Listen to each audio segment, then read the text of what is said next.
कहानी एक छोटे से गांव की, जहां रहस्यमयी घटना ने पूरे गांव को झकझोर कर रख दिया था। गांव में एक पुराना टूटा फूटा मंदिर था जो पीढ़ियों से वीरान पड़ा था। गांव के बुजुर्गों के अनुसार इस मंदिर में रात के समय चुड़ैल का साया रहता था, लेकिन गांव के युवा अमर को इस तरह की कहानियों पर यकीन नहीं था। अमर को रोमांच का बहुत शौक था और वह अपने दोस्तों के साथ नए नए रहस्यों को उजागर करने में लगा रहता था। एक दिन अमर के दोस्त रमेश ने उसे एक चुनौती दी, क्यों ना इस मंदिर में जाकर सच का पता लगाया जाए। अमर ने इस चुनौती को स्वीकार कर लिया। रमेश और उसके दूसरे दोस्तों के लाख मना करने के बावजूद अमर ने रात के समय मंदिर जाने का फैसला किया। उस रात अमर अपनी टॉर्च और हिम्मत के साथ मंदिर की ओर बढ़ गया। मंदिर के आसपास घना सन्नाटा पसरा था, जैसे खुद रात भी वहां डर से ठहरी हुई हो। पेड़ की शाखाएं हवा में हिलती, जैसे किसी अदृश्य शक्ति से हिल रही हों। मंदिर के दरवाजे पर पहुंचते ही अमर को एक ठंडी हवा का झोंका महसूस हुआ, जैसे किसी ने उसे रोकने की कोशिश की हो, लेकिन अमर ने हिम्मत दिखाई और अंदर प्रवेश कर गया। मंदिर के भीतर हर चीज पर धूल जमी थी और जगह जगह मकड़ियों के जाले लटक रहे थे।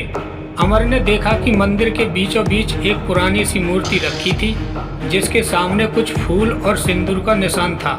अचानक उसे ऐसा महसूस हुआ कि उसके पीछे कोई है। उसने मुड़कर देखा, लेकिन वहाँ कोई नहीं था। अमर ने सोचा कि ये उसका भ्रम है, लेकिन तभी उसे एक हंसी की आवाज़ सुनाई दी, एक खौफनाक, ठंडी और कर्कश हंसी जो उसके रोंगटे खड़े कर देने के लिए काफी थी। अमर ने टॉर्च घुमाई और देखा कि छाया धीरे धीरे उसकी ओर बढ़ रही है। यह छाया किसी इंसान की नहीं थी। उसकी आंखें बड़ी और लाल थीं और उसकी सफ़ेद साड़ी हवा में लहरा रही थी। अमर की टॉर्च अचानक बंद हो गई और चारों ओर घना अंधेरा छा गया। अमर का दिल तेजी से धड़कने लगा और उसने भागने की कोशिश की, लेकिन उसके पैर जैसे जमीन में धंस गए थे। अमर ने अपने चारों ओर देखा और पाया कि मंदिर अचानक सजी धजी अवस्था में आ गया था। चारों ओर दीपक जल रहे थे और एक मंडप सजा हुआ था, मानो किसी की शादी की तैयारी हो रही हो। अमर ने देखा कि उस चुड़ैल ने दुल्हन का रूप धारण कर रखा था और वह मंडप में बैठी थी। उसके बगल में एक आदमी खड़ा था, जिसे देखकर अमर के होश उड़ गए। वह आदमी खुद अमर था। अमर को समझ नहीं आ रहा था कि यह क्या हो रहा है। वह चुड़ैल मुस्कुराई और बोली, तुमने मेरी शादी की रस्म को पूरा करने के लिए यहाँ कदम रखा है।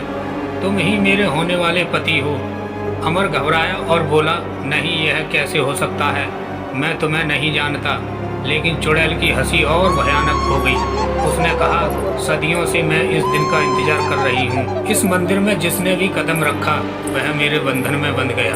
अमर ने जोर से चिल्लाया, मुझे छोड़ दो, मैं तुम्हारे साथ शादी नहीं कर सकता। लेकिन उसकी आवाज़ सुनने वाला वहाँ कोई नहीं था।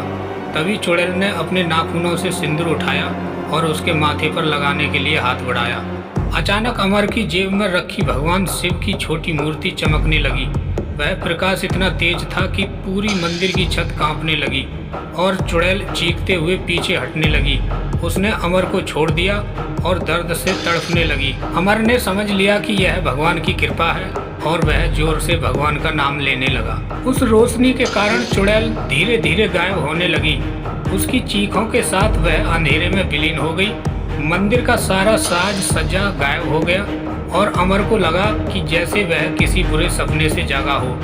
वह तेजी से बाहर भागा और सीधे अपने दोस्तों के पास पहुंचा। उसने सारी घटना बताई और किसी ने उसे सच नहीं माना, लेकिन अमर जानता था कि उसने क्या देखा और क्या झेला था। मंदिर आज भी वहां खड़ा है, लेकिन अब गांव वाले उसमें कदम रखने से भी डरते हैं। अमर ने गांव वालों को समझा दिया कि वहां भगवान की शक्ति के बिना जाना खतरनाक हो सकता है।